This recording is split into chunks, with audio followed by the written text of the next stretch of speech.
तीन दिवसीय प्रदर्शनी का विधान परिषद सदस्य ब्रजेश सिंह प्रियंसु, जिला अध्यक्ष भाजपा पुष्पराज सिंह के द्वारा फीता काटकर शुभारंभ किया गया।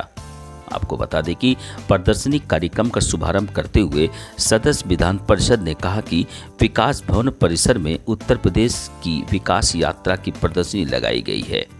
यहाँ पर शासन की योजनाओं के संबंध में समस्त योजनाओं की विस्तृत जानकारी दी गई है।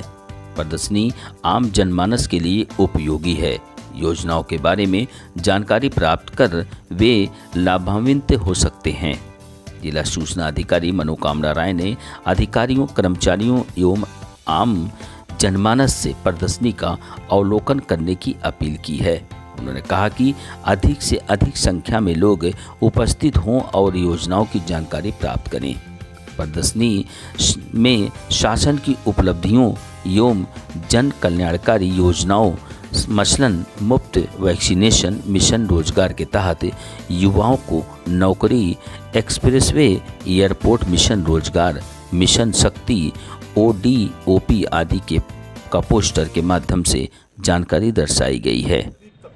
उसके उत्थान के लिए और सभी लोगों को जो मूलभूत आवश्यकताएं हैं, जो मूलभूत सुविधाएं हैं, वो मुहैया कैसे कराई जाए, इस पर सरकार हमेशा चिंतित रही है, संवेदनशील रही है और उसकी प्रतिबद्धता रही है कि प्रदेश के हर व्यक्ति को उसकी मूलभूत सुविधाओं से उसको उपलब्ध कराया जाए। उसी योजनाओं की जो भी हमारी संचालित हुई है प्रदेश सरकार की योजनाएं, उन योजनाओं को लेकर एक प्रदर्शनी का आयोजन किया गया है, जिसमें हमारे विद्यालय के छात्रों को हमारे जिला सूचना अधिकारी और जिला प्रशासन इन चीज़ों में हमारे डिग्री कॉलेजेस के, इंटर कॉलेजेस के और भी जो लोग हैं उनको आमंत्रित करके 3 दिन तक चलेगा ये प्रदर्शनी। और इस प्रदर्शनी के माध्यम से सरकार की योजनाओं को हम जन जन तक पहुंचाने का ये कार्य करेंगे। मोदी सरकार के 10 साल पूरे हुए हैं, जनपद जौनपुर को ऐसा क्या मिला अभी तक, इसकी सराहना आप कर सकते हैं? देखिए, जनपद ने बहुत उपलब्धियाँ की हैं। उनमें अगर आप करेंगे तो हमारी सबसे जो मूलभूत उपलब्धि रही है कि आज हमारी कनेक्टिविटी बहुत ही अच्छी हुई है। हमारे जितने भी स्टेट हाईवे थे, नेशनल हाईवे थे, उनकी कनेक्टिविटी बढ़ गई, फ्लाईओवर्स हमारे बने हैं और जो शिक्षा के क्षेत्र में हम लोगों ने कई सारी योजनाओं को यहाँ पर लागू करने का प्रयास किया है और ऐसे जो भी जनता से जुड़े मूल हमारी आवश्यकताएं नहीं हैं, उन पर केंद्र की सरकार ने और साथ ही साथ प्रदेश की सरकार ने बेहतर कार्य करके जनपद को एक अच्छे रेस में दौड़ाने का प्रयास किया। 14 में भी जाम की समस्या वही थी, 24 में भी जाम की समस्या। आप भी अपने घर से निकलते हैं? देखिए, जनपद के अगर नगर की बात आप करेंगे दीपक जी, तो नगर में इस चीज़ को मैं आपकी बात से थोड़ा स्वीकार करता हूँ, क्योंकि हमारा नगर ऐतिहासिक नगर है, जनपद जौनपुर, और ऐतिहासिक नगर होने के साथ पूर्व में बसा हुआ है। वहाँ पर कोई संभावनाएं नहीं है कि उसको हम चौड़ीकरण कर सकें या जो हमारे मकान हैं बहुत ही पुराने हैं उस पर कोई छेड़छाड़ नहीं किया जा सकता। लेकिन फिर भी जिला प्रशासन ने 1 वे ट्रैफिक करके जाम थोड़ा लगता है लेकिन खड़ी नहीं होती, चक्का खड़ा नहीं होता है, वहाँ पर चलते रहते हैं। 1 वे का व्यवस्था किया गया है और आप भी शहर में भ्रमण करते हैं तो आप देखते हैं कि सद्भावना से आकर नए पुल से लोग निकल जाते हैं और कुछ और डाइवर्जन कोतवाली के पास है, तो चीज़ों को ठीक करने का प्रयास किया है उसमें।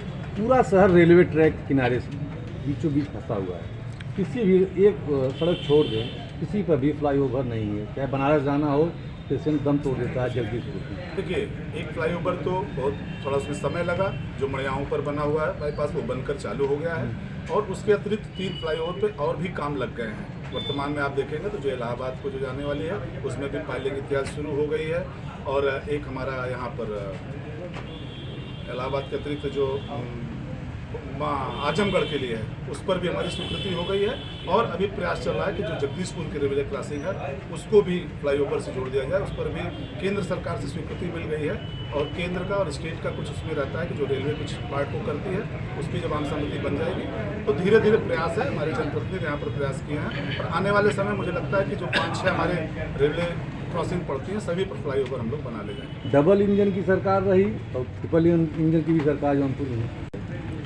देखिए, डबल इंजन की सरकार चल रही है, चीज़ों को बेहतर किया है और ट्रिपल इंजन की सरकार जिसको आप नगर पालिका से जोड़ रहे हैं और नगर पालिका का अध्यक्ष अभी हमारा निर्वाचित हुए हैं, कार्य करना शुरू किए हैं। बोर्ड की एक ही बैठक हो पाई है, अभी और बैठकें करके कार्य योजना बनाएंगे।